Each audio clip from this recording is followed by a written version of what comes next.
చంద్రబాబు ఏడాది పాలనలో అరాచకం రాజ్యం వెళ్లిందని ఎక్కడ చూసిన నేరాలు ఘోరాలు జరుగుతున్నాయని వైఎస్ఆర్సీపీ అధికార ప్రతినిధి కారుమూరి వెంకటరెడ్డి విమర్శించారు. మహిళల మీద ఆకృత్యాలు పెచ్చుమీరాయని ఆగ్రహం వ్యక్తం చేశారు. మరోవైపు బాబు అబద్దాలు ప్రచారం చేస్తూ పబ్బం గడుపుకుంటున్నారని ధ్వజమెత్తారు. చంద్రబాబు నాయుడు గారి ఈ ఏడాది పరిపాలన మనం చూస్తే అరాచకం రాజ్యమేలింది. అసత్య ప్రచారాలకి అదుపు లేకుండా పోయింది. ప్రతిరోజు ఎక్కడో చోట అత్యాచారం, మహిళల మీద లైంగిక దాడులు, 2 రోజులకు హత్య. ఈ రాష్ట్రంలో అరాచకానికి కేర్ ఆఫ్ అడ్రస్ ఈ కూటమి రెడ్ బుక్ పాలన అనేది ప్రతి ఒక్కరూ చెప్పుకునే విధంగా ఈ ఏడాది చంద్రబాబు నాయుడు గారి పరిపాలన సాగిందని చెప్పాలి. 2025లో చంద్రబాబు నాయుడు గారి పరిపాలన ఇప్పటికే పిన్నెల్లి రామకృష్ణారెడ్డి గారి మీద తప్పుడు కేసులు పెట్టారు. 16 కేసులు, రెండోసారి జైలుకు పంపించారు. కాకాని గోవర్ధన్ రెడ్డి గారిని జైలుకు పంపించారు. వల్లభనేని వంశీ గారిని, అదేవిధంగా ఏదైతే చూస్తే మీరు నందిగం సురేష్ గారి మీద రెండోసారి జైలుకు పంపించారు. వాళ్ళ భార్య మీద కూడా కేసులు పెట్టారు.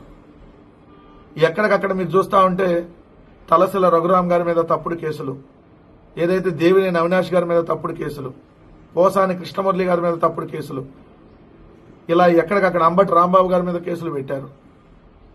సో సాక్షాత్తు జగన్మోహన్ రెడ్డి గారి మీద, పేర్ని నాని గారిని ఏదో ఒక విధంగా జైలుకు పంపాలని ప్రయత్నించారు. పేరు నాని గారి భార్యను కూడా లాగాలని ప్రయత్నించారు.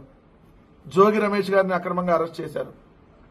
ఓఎస్డీ కృష్ణమోహన్ రెడ్డి గారిని, గోవిందప్ప బాలాజీ, ధనంజయ రెడ్డి గారిని, అదేవిధంగా చూస్తే మిథునన్నని అక్రమంగా అరెస్ట్ చేసి తప్పుడు కేసు పెట్టి జైలుకు పంపించారు. ఇలా ఒకటి కాదు, ప్రతి జిల్లాలో అక్రమంగా కేసులు పెట్టి అన్యాయంగా వైఎస్ఆర్ కాంగ్రెస్ పార్టీ కార్యకర్తల్ని, నాయకుల్ని వేధించినటువంటి తీరు.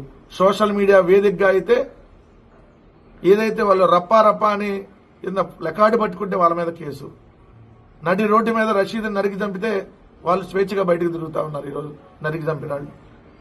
కానీ ఈరోజు పరిస్థితి అత్యాచారాలు. 9 ఏళ్ల బాలికని నంద్యాల జిల్లా మచ్చుమరిలో అత్యాచారం చేసి హత్య చేస్తే ఇప్పటి వరకు శవం దొరకలా.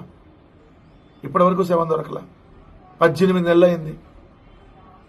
ఏదైతే దళిత బాలికని 14 మంది తెలుగుదేశం నాయకులు, తండ్రి కొడుకులు, బాబాయిలు, ఇలా ఒకటే ఫ్యామిలీకి చెందినటువంటి పరిటాల సునీత అనుచరులు, ఏదైతే రాప్తాడు నియోజకవర్గం రామగిరిలో ఏడునాగులపల్లి, ఆమెను గర్భవతిని చేస్తే ఈ ప్రభుత్వం అసలు చర్యలు తీసుకున్నటువంటిది లేదు.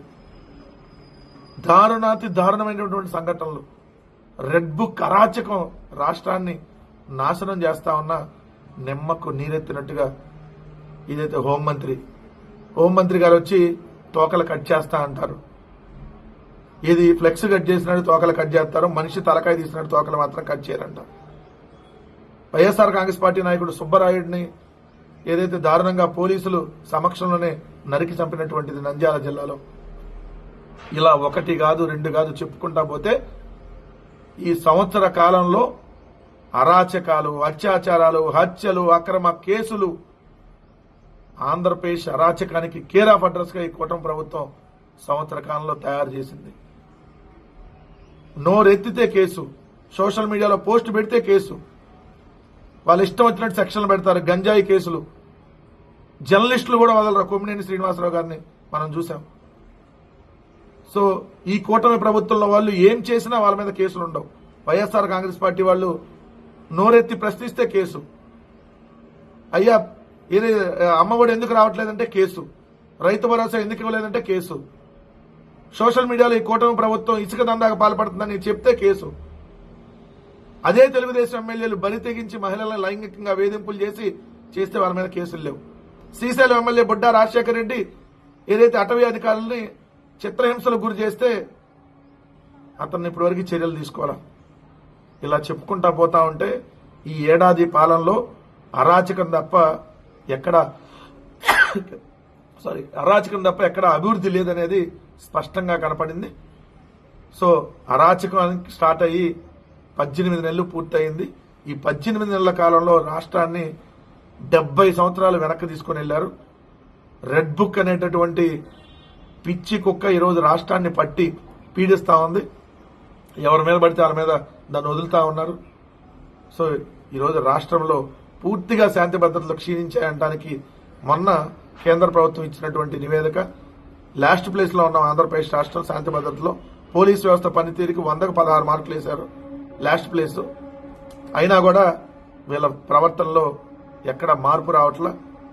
ఇంకా కూడా ఏదైతే అసత్యాలను ప్రచారం చేసి ఏదైతే వైఎస్ఆర్ కాంగ్రెస్ పార్టీని టార్గెట్ చేసి వెళ్తున్నారనేది స్పష్టం.